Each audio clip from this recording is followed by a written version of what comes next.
Hi, boys and girls, it's Miss Riddle again, and I'm going to read to you one of my favorite stories, or at least I'm going to begin it. The story is The Lion, Witch, and the Wardrobe.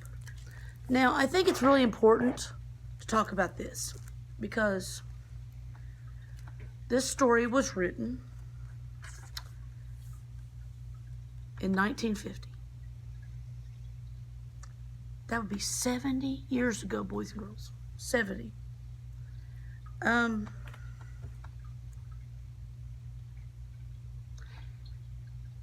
1950, when C.S. Lewis, the author of The Lion, Witch, and the Wardrobe, wrote this, he didn't have to explain what war just finished. All the kids who were reading at that time have lived through this. But I'm going to explain a little preview or a little backstory, a prologue. That's what I'm looking for in just a moment. So let me begin. Chapter 1. Once there were 4 children whose names were Peter, Susan, Edmund, and Lucy. This story is about something that happened to them when they were sent away from London during the war because of the air raids. Now, at the time of war, air raids, boys and girls, in London is when the Nazis, the Germans, were flying over London almost every night and dropping bombs. So the people of England, because they're very brave, courageous people, didn't leave their homes with these bombs dropping every night. But they were still worried for their children. They didn't want their children to die, just like your parents wouldn't want, or your grandparents, or your guardians would not want any harm coming to you. So, people in the country, even strangers they did not know, would offer their homes for children who lived in London to go and stay with them during the war, or at least during holiday when school wasn't in. So now, a lot of my students ask, well, when we read further on, you find out this home is huge. And they're like, why couldn't they bring in more children, just 4? And I'm like, well, in reality, they would have. But a good writer doesn't have so many characters that you lose focus or forget who the characters are in the story. So a good author, a good writer, will narrow down the cast of characters to concentrate on a few. So the characters we're concentrating on are the 4 children, 2 brothers, 2 sisters. They were sent to the house of an old professor who lived in the heart of the country, 10 miles from the nearest railway station and 2 miles from the nearest post office. He had no wife, and he lived in a very large house with a housekeeper called Mrs. McCready and 3 servants. He himself was a very old man with shaggy white hair, which grew over most of his face as well as on his head. And they liked him almost at once. But on the first evening when he came out to meet them at the front door, he was so odd-looking that Lucy, who was the youngest, was a little afraid of him. And Edmund, who was the next youngest, wanted to laugh and had to keep on pretending he was blowing his nose to hide his laughter. As soon as they had said goodnight to the professor and gone upstairs on the first night, the boys came into the girls' room and they all talked it over. "We've fallen on our feet and no mistake," said Peter. "This is going to be perfectly splendid. That old chap will let us do anything we like." Falling on our feet is a phrase that means we've really come out lucky. He'll let us do anything. The person who's taking us in is really nice. "I think he's an old dear," said Susan. "Come off it," said Edmund, who was tired and pretending not to be tired, which always made him bad-tempered. "Go on, don't go talking like that." "Like what?" said Susan. "And anyway, isn't it time you were in bed?" "Try and talk like mother," said Edmund. "And who are you to say when I'm going to bed? Go to bed yourself." "Hadn't we all better go to bed?" said Lucy. "There's sure to be a row if we're heard talking here." A row means an argument, or they might get in trouble.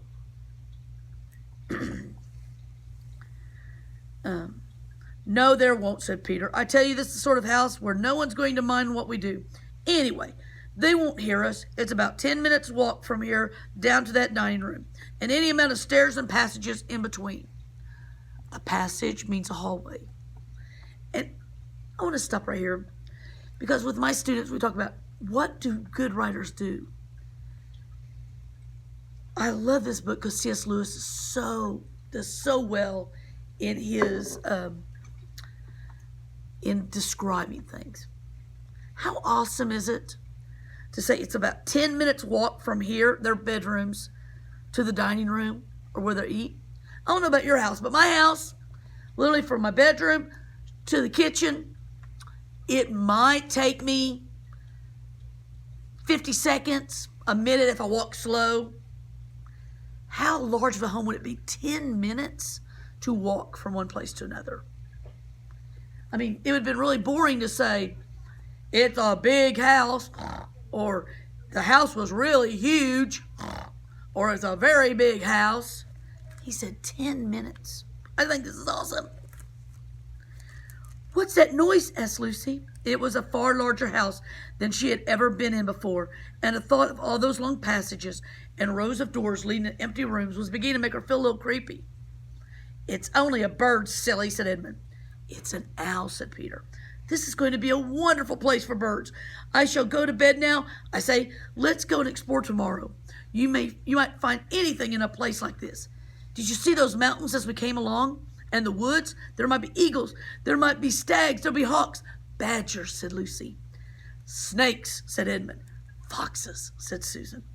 But when morning came, there was a steady rain falling, so thick that when you looked out the windows, you could see neither the mountains nor the woods. Isn't that a great description? Instead of a really heavy rain, it says when you looked out, you couldn't see the horizon. Of course it'd be rainy, said Edmund. They had just finished breakfast with the professor, and were upstairs in the room when they had set apart for them. A long, low room with 2 windows looking out in one direction and 2 in another. Do stop grumbling, Ed, said Susan. 10 to 1, it'll clear up in an hour or so. In the meantime, we're pretty well off. There's a wireless and lots of books. Now, 70 years ago, there were no cell phones. So when Susan said wireless, they meant a wireless radio. Not for me, said Peter. I'm going to explore in the house. Everyone agreed to this, and that was how the adventure began. It was the sort of house that you never seemed to come to the end of, and it was full of unexpected places. The first few doors they tried led only to spare bedrooms, as everyone expected they would. But soon they came to a very long room full of pictures, and there they found a suit of armor, and after that was a room all hung with greens, and a harp in one corner, and then came 3 steps up and 3 steps down, and then a kind of little upstairs hall, and a door that led out onto a balcony, and then a whole series of rooms that led into each other and were lined with books, most of them very old books, and some books bigger than the Bible in a church. And shortly after that, they looked into a room that was quite empty except for one big wardrobe. A wardrobe, what they're talking about, is a piece of furniture. Maybe some in your grandparents' home or even your home have this piece of furniture, and you can hang coats in it, you can hang shirts. It's just a piece of furniture. Nothing there, said Peter, and they all trooped out again except Lucy. She stayed behind because she thought it would be worthwhile trying the door of the wardrobe, even though she felt almost sure that it would be locked. To her surprise, it opened quite easily, and 2 mothballs dropped out. Looking into the inside, she saw several coats hanging up, mostly long fur coats. There was nothing Lucy liked so much as the smell and feel of fur. She immediately stepped into the wardrobe and got in among the coats and rubbed her face against them, leaving the door open, of course, because she knew that was very foolish to shut oneself into any wardrobe. Soon she went further in and found that there was a second row of coats hanging up behind the first one. It was almost quite dark in there. She kept her arms stretched out in front of her as not to bump her face into the back of the wardrobe. She took a step further in, then 2 and 3 steps, always expecting to feel wood against the tips of her fingers. But she could not feel it. This must be a simply enormous wardrobe thought Lucy, going still further in and pushing the soft folds of coats aside to make room for her. Then she noticed that there was something crunching under her feet. I wonder, is that more mothballs? She thought, stooping down to feel with her hands. But instead of feeling the hard, smooth wood of the floor of the wardrobe, she felt something soft and powdery and extremely cold. This is quite strange, she said, and went in on a step or two further. Next moment she found that what was rubbing against her face and hands was no longer soft fur, but something hard and rough and even prickly. Why, it is just like the branches of trees. And then she saw that there was a light ahead of her, not a few inches away where the back of the wardrobe ought to be, but a long ways off. Something cold and soft was falling on her. A moment later, she found that she was standing in the middle of the woods at night time with snow under her feet and snowflakes falling through the air. Lucy felt a little frightened, but she felt very inquisitive and excited as well. She looked back over her shoulder, and there between the dark tree trunks, she could still see the open doorway of the wardrobe and even catch a glimpse of the empty room from which she had set out. She had, of course, left the door open, for she knew that it was a very silly thing to shut oneself into a wardrobe. It seemed to still be daylight there. I can always get back if anything goes wrong, thought Lucy. She began to walk forward, crunch, crunch, over the snow and through the woods towards the other light. In about 10 minutes she reached it and found that it was a lamppost. As she stood looking at it, wondering why there was a lamppost in the middle of the woods and wondering what to do next, she heard a pitter-patter of feet coming toward her. And soon after that, a very strange person stepped out from among the trees into the light of the lamppost. He was only a little taller than Lucy herself, and he carried over his head an umbrella, white with snow. From the waist upwards, he was like a man, but his legs were shaped like a goat's, the hair on them glossy black. And instead of feet, he had goat's hooves. He also had a tail, but Lucy did not notice this at first, because it was neatly caught over the arm that held the umbrella, so as to keep it from trailing in the snow. He had a red woolen muffler, that means a scarf, around his neck, and his skin was rather reddish too. He had a strange but pleasant little face and a short pointed beard and curly hair. And out of the hair there were stuck 2 horns, one on each side of his forehead. One of his hands, as I had said, held an umbrella. In the other arm he carried several brown paper parcels. That means packages. What with the parcels and the snow, it looked just as if he had been doing his Christmas shopping. He was a fawn. And when he saw Lucy, he gave such a start of surprise that he dropped his parcels. Goodness gracious me! Exclaimed the fawn.